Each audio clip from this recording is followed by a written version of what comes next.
Hey folks, I am trying to figure out how to get Dr. Chisako on here.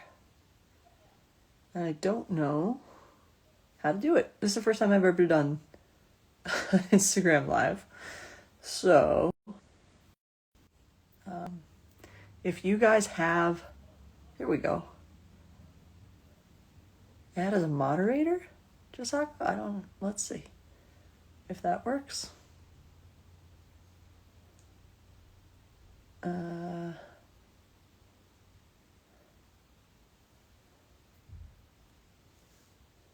Hang on, let me see.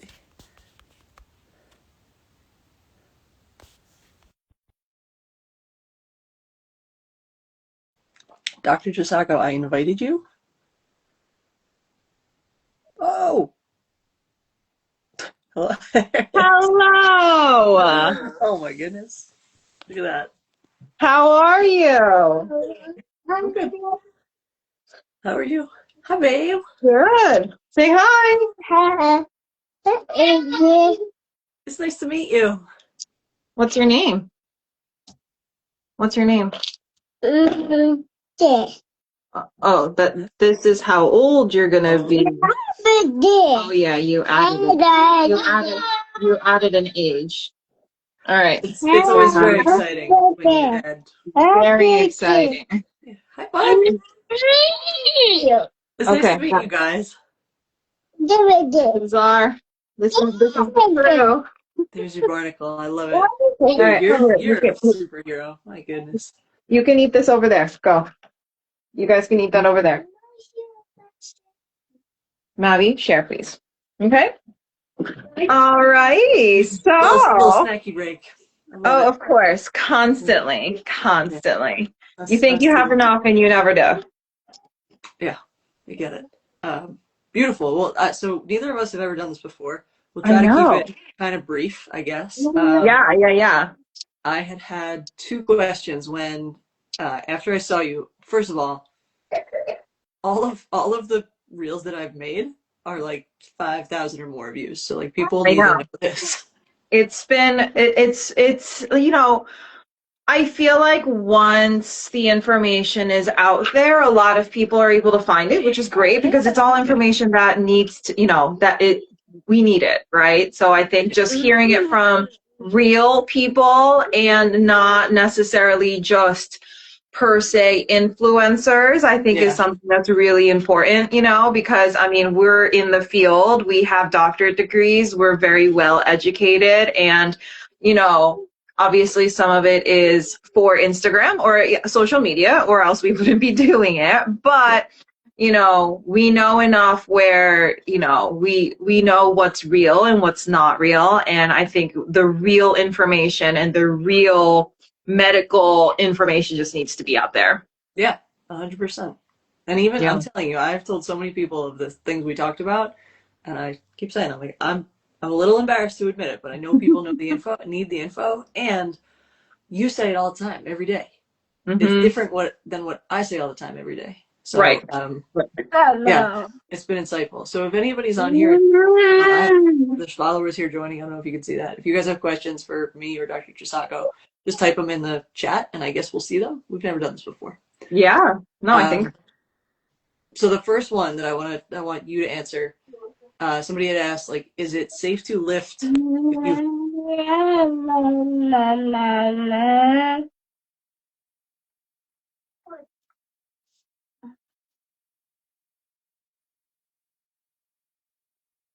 That was one. Oh, can you hear me? Oh, you just came back. Oh, okay, because I opened my photos to see what the question was. Ah, got it. Can you safely lift with a prolapse? Go. Yes. Okay. So short answer, absolutely. You totally can. Even with a prolapse.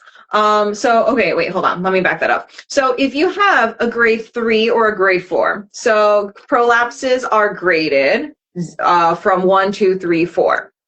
3 and 4 are more severe, and grade 1 and 2 is not as severe. So I would say if you know that you have a grade 3 or a grade 4 and you've been properly assessed by a pelvic floor PT, a OBGYN, or a GYN or a Urogyne, I would say lifting needs to be done correctly, so the prolapse doesn't get worse. So grade 3 and grade 4 is usually when the internal organs are actually coming out of your body. Mm-hmm. So usually at that point, it's more surgical. There's not too many things that we can do that will necessarily, as a pelvic floor PT, that will make it go back in and stay in, unfortunately. I'm going to admit my ignorance here, but everybody else needs to know this. The prolapsed organ is a uterus, right? Yeah, it could be your uterus, it could be your bladder. Yeah. Sometimes it could also be kind of like your rectal tissue also coming in and down. Okay. Mm-hmm. So obviously for most postpartum women, it's going to be uterine. Yeah, a lot of it is uterine and then potentially also bladder as well, sure. Hence the incontinence. Yep. Okay. Yeah, no, that's a good clarification. But yeah, I would say that if you have a grade 1, grade 2, which is more common, especially after giving birth, I would say that it is absolutely safe. It is still something that you want to monitor and just really make sure that you're still doing things correctly, because you obviously don't want to make your prolapse any worse. Yeah. So if you know that from a doctor telling you that you have a prolapse, then I would say finding a good pelvic floor PT to strengthen initially would be a great idea, compared to maybe just like a traditional, let's say, personal trainer, just because they may not be 100% just aware of what's happening. But there are plenty of personal trainers out there who are pretty well versed in prolapse. So I would say just finding the right person and knowing the right exercises to do. And with anything, just listening to your body, right? If something, feels worse, if something is heavier, if something, just doesn't feel normal, then you need to decrease the load. You need to decrease the the amount of weight that you have, that you're lifting, or we just need to change up the exercise. There's tons of exercises that you could do. Yeah, and I'd imagine the breathing, right? The stuff we talked about of like, okay, how and when to engage your pelvic floor in those breathing patterns of whatever lift it is are important. Yeah. No, in terms of like lifting, guys. Okay, go get more. Go get more. In terms of sorry. You're good. Okay, go get ice cream. Go ahead. Go ahead. There you go. Go ahead. Go get ice cream. Go get ice cream. Yep, you too. Go ahead. Go ahead. Go ahead. So sorry. No. At least it's not 8 a.m., right? Yeah, true. Yeah, it's good. It's post-lunch, snack. Yeah. Sorry. So in terms of breathing, did you say? Right. So in terms of breathing, very similarly to any other exercise, I would say when you are, let's just say, very simple sit to stands or squatting, right? Which is something functional that we do all day, every day. When you are going down into the squat, you want to inhale. And then when you're coming up, you want to exhale. By doing that, your pelvic floor is just naturally contracting and relaxing the way that it needs to be. And you're basically having a core exercise with the squatting or the functional movement. So the key to everything is making sure that you're not holding your breath, because once you hold your breath, that's when things can kind of go haywire. So we really want to make sure that you're basically breathing through all of the movements. Yeah, a little snacky break, right? All right, I'm going to disappear for a second to get the next one. Yep. Right?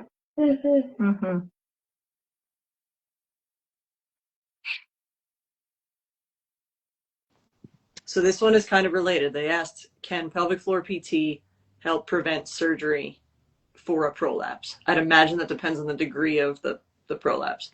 Correct. if you already are at a grade 3, potentially a grade 4, now pelvic floor PT will help after surgery, absolutely. Yeah. I would say very similarly to any kind of surgery that we have orthopedically, whether it's your shoulder, knee replacement, hip replacements, doing pelvic floor PT will be beneficial even if you already have a surgery date. Yeah. And the reason why is because sometimes you don't know what you're doing in terms of strengthening, in terms of, are you truly doing a Kegel or a pelvic floor contraction correctly? Yeah. If you don't know all of that prior to going into surgery, and then you have surgery, you have anesthesia, you have all of the typical post-surgical events happening, and then all of a sudden a couple weeks later someone's like, all right, go ahead and squeeze, you're gonna be like, I don't know how. Yeah. So I always recommend, and I have a few clients right now actually who are thinking of doing surgery, and that's totally fine. I am not anti-surgery at all when it comes to prolapse and surgeries, just because most people have, suffered for a very long time. And unfortunately, a lot of people don't know that we still exist to help them, years ago. Sure. But yeah, I would say pelvic floor PT definitely can help in a sense that we can strengthen the muscle. We can truly also figure out if your pelvic floor is tight, right? It's not always a tightness issue, and it might not always be a weakness issue. So we kind of need to tease that out. And I think the more we know prior to surgery, I think the more beneficial. And I know people who came to me and was like, I'm going to get surgery in 2 months. Let's just see what we can do. And then actually not get surgery because they're like, oh, like my symptoms are better. Yeah. And let's just wait it out, or like push it a little bit more and see how it goes. And let's see how we can maintain all of this. And I mean, I think that's great too. I think it's all really dependent on the age of the person, what their goal is. I have a few, marathon runners versus just people who are postpartum. Yeah. And then people are also, people also need to remember that when it comes to surgery, that you do more or less want to be done having children too. Yeah. That's not, sure. People would think that, to know that, but a lot of times they don't. And some urogynes don't also mention that. And then I know some people who had the surgery early in their 20s, and then they have kids, and then kind of, doing the whole cycle all over again, potentially. Right. So yeah, you just want to also, there's definitely a good amount of things that needs to be considered, that I feel like I have I have a list of questions that I always ask my patients that I think is, really beneficial, because sometimes, you just you forget sometimes to ask the doctor, or sometimes they it kind of gets skipped. Yeah. No, I think that's huge. I tell everybody, if I work in the ortho world, the stronger you are going in, the better you are coming out. 1,000%. So yep. There's no, we're going to teach your nervous system. We're going to teach your musculoskeletal system, and the confidence that comes from knowing what to do. Yep. Like priceless. Right. Yeah, absolutely. I had a good friend in PT school who was already in pelvic floor PT going in, and she made a really good point. Pelvic floor PT is basically PT in a cave, right? Yeah. So you can't really per se see it. Yeah. But you kind of know what's going on. You should know what's happening. Right. But it often gets neglected because it's kind of like, that dark unknown. Yeah, you can't see it. Right? But it's literally orthopedics in a cave setting. So it's really interesting if you think about it that way. And I think the more ortho you know, and the more the way that your body kind of works, I think it's really beneficial. Yeah. Awesome. All right, cool. Those were the only two that I had. I'm sure more will come up, and we'll probably do a post or something like it. Absolutely. And then I'll see how. I don't know how this gets recorded. I don't know if you and I both get it on our feed. I have no idea. So Whoever's watching or has watched, thank you for being here. Yes, thank you. Yeah. Keep the questions coming, you know. We love answering questions, and I think the more we know, the better we all are, you know, just as clinicians, as people, as moms, you know, as everyone. So totally. Who you got there, my man? who do you have? Who's that? Mario and Mewtwo. It's a Mario Mega. So cool. Pokemon Give me like World. 5 years, man. Easy. My goodness. Bye. All righty. All right. Awesome. Thank All you right, guys, so have a great much. afternoon. Yes, you too. Thank you. Bye. Nope. Bye, guys.